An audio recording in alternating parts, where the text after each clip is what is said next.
j'étais très honorée, très touchée que nous soyons désignés les grands lauréats du prix Claude Baudouin cette année. Nous sommes conscients que la compétition est forte. Les autres sections de l'Association du barreau canadien ont été tout aussi créatifs au courant de l'année et nous les en félicitons de bonifier la formation continue qui est offerte.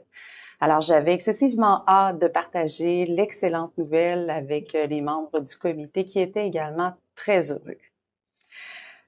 Je dirais de tenter de sortir des sentiers battus, d'être inventif, de faire preuve d'originalité, d'offrir des formations qui sont diversifiées, qui s'adressent autant des juristes. On l'a vécu récemment avec une formation dispensée par un psychologue. Donc, ça s'est adressé à d'autres corps de métier, à notre grande surprise. Alors, c'est d'offrir une variété de formations qui s'adresse également à différents niveaux d'expérience, différentes catégories de pratiques en droit familial, puisque ça peut varier, on le sait, le type de pratique, dépendamment des districts judiciaires, dépendamment si on exerce dans un grand centre ou dans une région plus ou moins éloignée.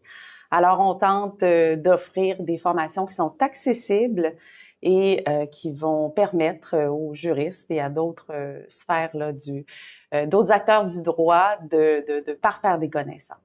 Tout à fait. On a réalisé que cette formation-ci, notamment à laquelle vous faites référence, nous avons réalisé que ça s'est vraiment adressé à d'autres sphères professionnelles, même dans d'autres domaines du droit, des gens dans des cabinets en civil, donc pas seulement en droit familial. Et on a eu encore hier soir d'excellents commentaires et des gens qui assistaient au dîner présidentiel, qui nous ont partagé, avoir beaucoup apprécié le contenu, qui s'adressait quand même à un public, un éventail assez élargi. Absolument. Nous avions en tête, toujours d'avoir des formations accessibles, variées, mais je vous dirais aussi de renouer avec les formations en présence. On avait dû délaisser pour les motifs que nous connaissons des formations en présence pour le virtuel, alors ce qui est excellent pour aller rejoindre un maximum de participants possible à travers la province.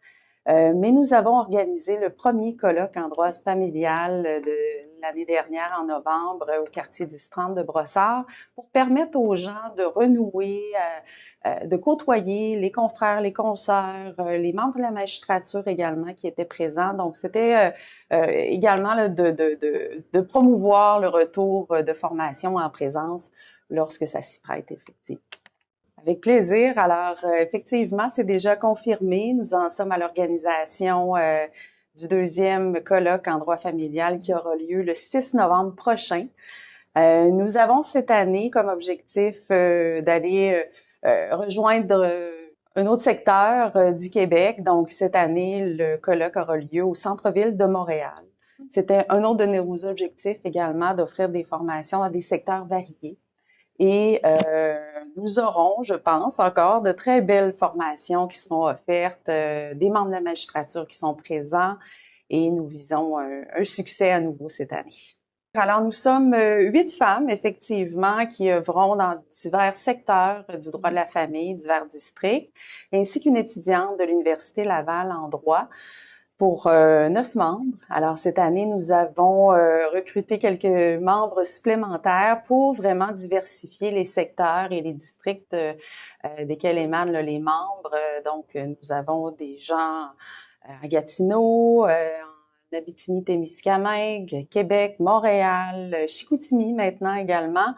Alors, nous essayons vraiment d'aller rejoindre des membres dans différents secteurs pour rayonner et faire rayonner également l'Association du barreau canadien. Donc, ce sont des membres qui sont dévoués. Je tiens vraiment à souligner leur rapport exceptionnel. On met à contribution les forces de tout le monde pour offrir le meilleur contenu possible et une qualité autant au niveau de la forme que du contenu. Ça apporte énormément. Je vous dirais, non seulement au niveau personnel, c'est enrichissant, on côtoie différentes personnes, des gens qui émanent de différentes professions, différents secteurs de la profession qu'on sait qui peut être diverses dans le domaine du droit.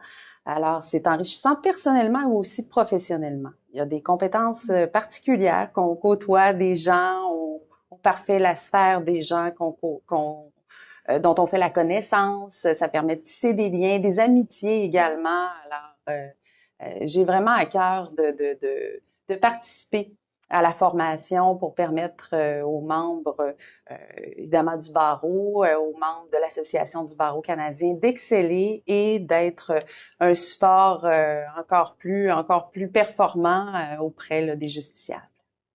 Je lui dirais de faire le grand saut. C'est une organisation exceptionnelle. On voit vraiment l'encadrement et je tiens à remercier l'ABC du support constant, incessant. Je le soulignais encore hier soir lors de la remise du prix Claude Baudouin, mais je suis vraiment consciente là, du travail qui est derrière votre équipe. Alors, c'est un grand bonheur de faire équipe avec vous pour l'organisation des formations et des activités tout au long de l'année. C'est quelque chose que je pense fort enrichissant et que j'invite vraiment les avocats, dès même l'étape des études à l'université ou de l'étape d'être jeune étudiante, jeune étudiant, j'incite les gens à s'impliquer. Ça parfait les connaissances, ça parfait notre expérience, mais aussi ça nous permet de tisser des liens qui sont durables à travers la pratique pour les années à venir.